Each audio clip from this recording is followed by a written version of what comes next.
Right then, guys, the Premier League is on its way back into your minds and hearts. Let's talk about Chelsea, Kweku. Should we? Do we have to? Yeah. Look, there's a word here. You're going to like this. Go on. Reset. Okay? Yeah. Because I think the feeling, and it was a long time ago, do you remember? It wasn't feeling good when it came to Chelsea. No. And I think when it comes into resetting the season and going again for a team that's currently in 8th in the Premier League, with a sort of, I guess, patchy run of games coming up. You've got a West London derby in there. You've got Man City, but you've also got Bournemouth first up. There's a lot of players here, and there's going to be a lot of teams that have had a lot of Premier League players having minutes in the World Cup. Mm-hmm. How do you feel about Chelsea going into the season once again? Because there's a lot of players here. You've got Kovacic, played 545 minutes, and that's before the third place playoff. He's probably going to play there again as well. You've got Mason Mount, who's been involved, Koulibaly, Raheem Sterling, done a lot of travelling as well, Thiago Silva, Hakim Ziyech. You know what the Chelsea players are. And Thiago Silva, as a 38-year-old who was kind of, sort of hanging in there for the World Cup, it felt like a little bit. Yeah. He's now got to come back and get straight back into it. Yeah.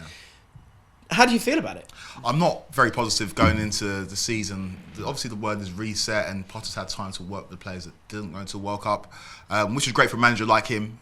What did you want him to do in the break? Because there are a lot of players that obviously weren't there, so he can't totally do what he wants to. The thing about Graham Potter is when it comes to X's and O's, he's a great manager. We all know that. The work he's done at Brighton is incredible. It's the management of egos that he needs to get better at, but he couldn't do that because all the biggest egos were at the World Cup. So the players that would stay back were probably players he could probably mould. So it'll be interesting to see how these players come back in and he integrates them into the squad heading into the restart of the season.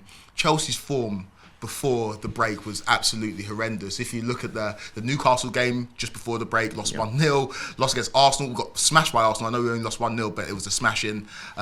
Lost to Brighton 4-1, which was a terrible result. So Chelsea's form has been terrible, and this board have handpicked Graham Potter, so he's going to be given time.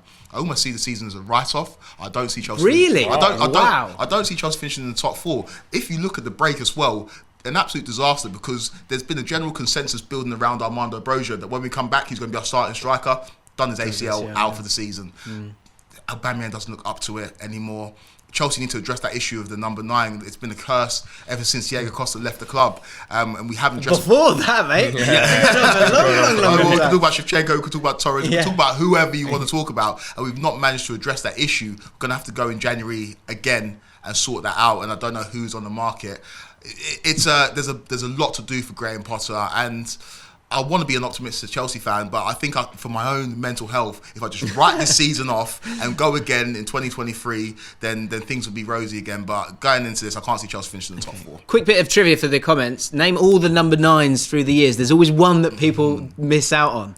You won't know it. You've got till the end of the video to figure it out. Got it. But do you have it already? I think I don't. Go on. No, it was another one. Okay. So there's another one. Let us know in the comments below. Kweku has no hope whatsoever. He says the season is a write-off. It's only been 14 games. It's just because it's in December. It feels like you're at a midway point. Like everything's gone down the drain. I do worry though. The fixtures are not nice. You play Bournemouth and you go. Technically, they've got a new manager. James Walcott's theory is that new manager will not succeed. Then it's Forest away, which you don't know what Forest are going to come back like. But then you play City twice. If you win those two and the City beat you twice, you're back to where you were before. I do have my worries about Chelsea, but writing a season off after 14 games. Do you know what it is though? Because previous seasons, Chelsea have been able to paper over the cracks by getting to finals of domestic competitions where we've lost Liverpool on multiple occasions. Always getting to finals.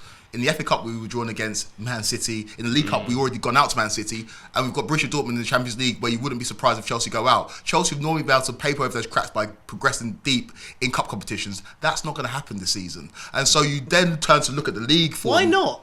What? But Champions League? I don't. We'll see. We'll see.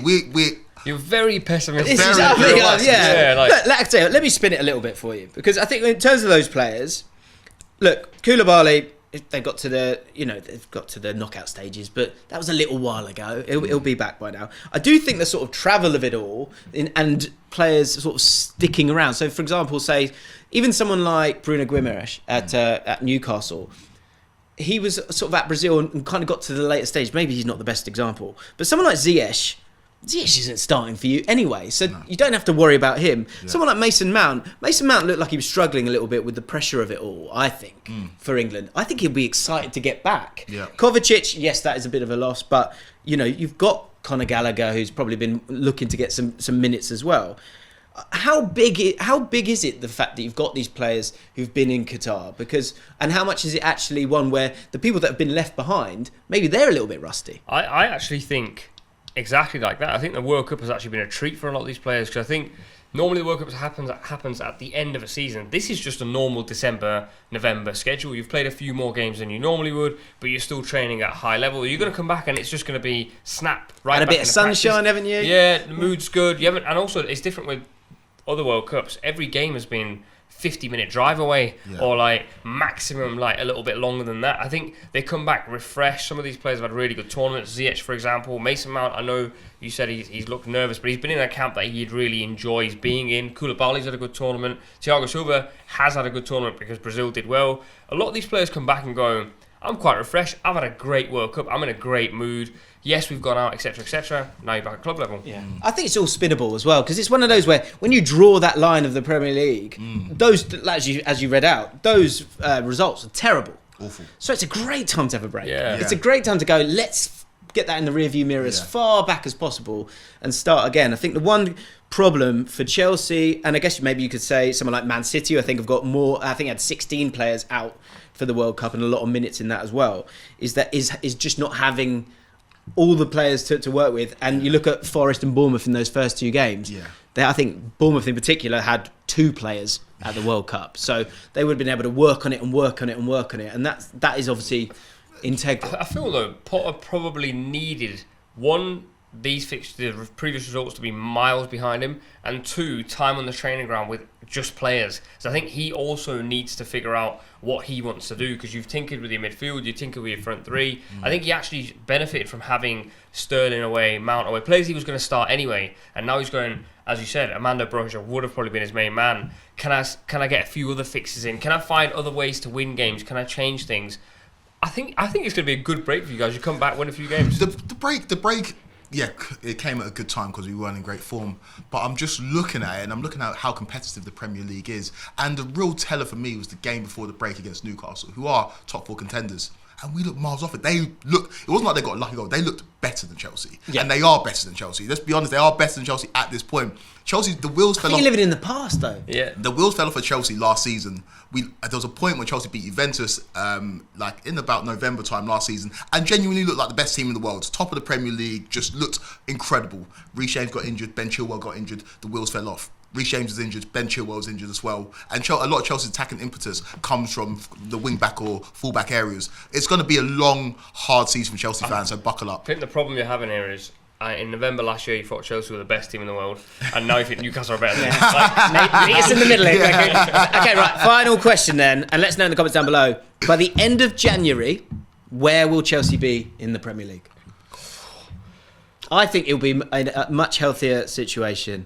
I still think they've got enough quality and enough depth there. I see them 5th, starting to make a bit of a charge.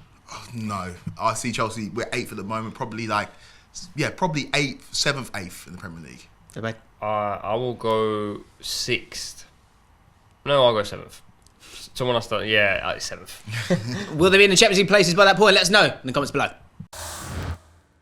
Thanks so much for watching ESPN on YouTube. And for more sports highlights and analysis, be sure to download the ESPN app. And for premium content and live streaming, subscribe to ESPN Plus.